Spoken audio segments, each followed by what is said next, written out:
whatever the season brings, we know one thing's for certain, and that's that there will be some foliar disease in your sugar beet crops. We've got three main diseases that we need you to keep an eye out for and respond to in a timely manner. So powdery mildew likes it warm and dry. Cercospora likes it warm or hot with leaf wetness, and rust will like it slightly cooler, but also again with dew or water availability on the leaf. And Mark, what levels of yield loss can you expect if they're not treated? So historically under UK conditions, powdery mildew without any control strategy decrease yield by 20%, rust 14%, and Cercospora up to 40%, if not more, under these conditions we're currently facing. It's important, of course, to operate an integrated strategy to your disease management, and it's crucial then to look at the disease scores for each variety you have on farm via the BBRO recommended list. And that's easier these days because of the interactive platform that we provided to appreciate all those scores in addition to yield and sugar performance. And now it's midsummer, some of these diseases will be starting to show. So when considering what fungicides to use, these are our three mainstays of our chemical programs at the moment in sugar beet.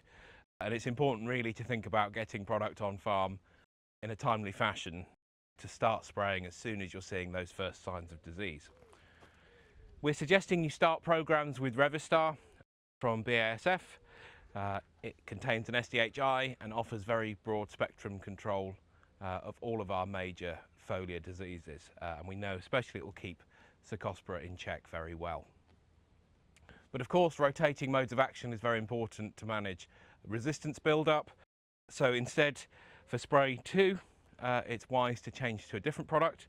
And we suggest then using Priory Gold or Angle from Syngenta. They both contain the same active ingredients, and the QOI in there will control most Cercospora populations, but do have a look at our monitoring where we're now looking and able to report back to you the resistance status of Cercospora spores we catch. But that offers very good control of rust and mildew, and as I said, about 50% of Cercospora populations will be controlled. And hopefully by using those two as your first sprays, you really do have a very solid spray program. From the 1st of September, you can also spray Caligula from Bayer. That also contains an SDHI and offers good control of most of our diseases too. Its main benefit is it has a very short harvest interval, only 7 days. So if you are thinking about spraying sort of later into the season or not quite sure when a field will be harvested, Caligula's a very good option for that. We recommend a 3-spray program really for anyone planning to harvest from the middle of November onwards. That's when we tend to see that economic return and benefit from longer term disease control. Whilst these three are our mainstays for chemical control in sugar beet at the moment for foliar diseases, you do have a few other options too. So have a look on the BBRO website, look at our latest fact file, and you can see the whole range of options available. So it's mid-July and we're currently looking in a crop in South Norfolk, and we've been able to find the first signs of powdery mildew. Not that unexpected given the time of year, and particularly with the recent weather pattern of warm and dry, and also with the warm conditions that we had in February and March with few ground frosts favouring powdery mildew as the first disease. It's the first signs and a classic situation of that white bloom on the leaf. The good news is this crop is doing remarkably well and looking very resilient under the dry conditions. But we're at that point now where clearly if these conditions continue as we're expecting, then there will be the need to start to think about control. There's also other things within the canopy. So in this field there's a little bit of late leaf miner damage, not to be confused with Cercospora. And clearly with the warm recent temperatures and the crop probably being impacted by drought, there is definitely some scorch as well. So all those factors are in the field. So it's really important to recognise the diseases that we may have before we put any fungicides on the crop to protect it as we go through the rest of July into August and the autumn. So Mark, we often get the question what to do with a crop like this one here, where it's lost a lot of canopy. should people be spraying fungicides? It's always a challenge given the conditions and knowing what the forecast is. What is remarkable about this crop is it's still quite upright and potentially can take a fungicide, but you can see the dead leaf that we've lost. So it's really important to make sure if you are spraying fungicides that you do have an upright canopy that's still active so you can get the best disease control. Now we're into the middle of summer, you'll start seeing symptoms of pests and diseases that were in your crops earlier in the year.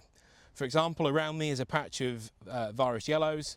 This is probably beet yellows virus, so it could cause up to 50% yield loss. You can see the leaf has started to go yellow, and of course it has that characteristic crunch.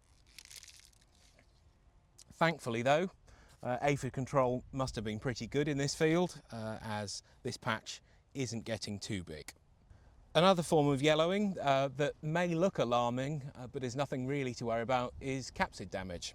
So when the capsids come along and puncture the back of the leaf here, you'll see a wound point and their toxic saliva then causes the tip of the leaf to turn yellow. Thankfully though, that won't affect the rest of the crop and the crop will grow away from that damage eventually. So nothing to worry about. We've also got some early signs of Cercospora now creeping in. This is the first leaf we've found with a few lesions, so something we'll continue to monitor. Those characteristic red margins around the lesion really do indicate this is very likely Cercospora. So we'll get it to the lab this afternoon and put it under the microscope.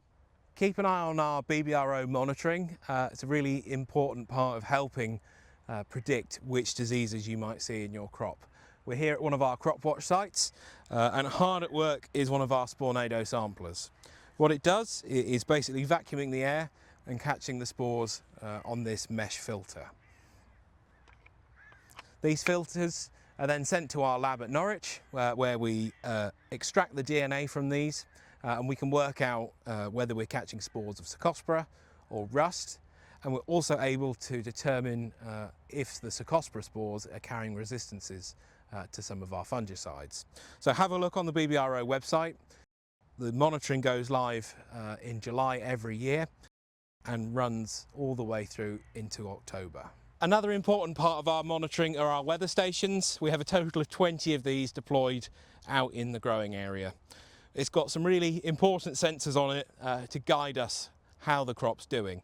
We're measuring air and canopy temperature both here above the canopy and at leaf height, rainfall, so we know obviously what rain has been received at the site, but I really need to draw your attention to are our leaf wetness sensors. So you can see here it's placed in and around the canopy of the crop and it's measuring duration and severity of leaf wetness. And from that we can work out disease risk for Cercospora. It's a disease that needs it to be warm and it needs it to be wet for well over 24 hours and that allows the spores to germinate and invade your leaves. So alongside these metrics, and you can log into the BBRO website right now and have a look at the live data coming off our sites, but also we'll be running our Cercospora warning service as well. So stay vigilant. We hope to give you 10 to 14 days notice from when it's likely Cercospora could have invaded your crop to then when you're going to see spots. And hopefully that gives you some time to get prepared, get some chemical on farm and then spray as soon as you see disease symptoms.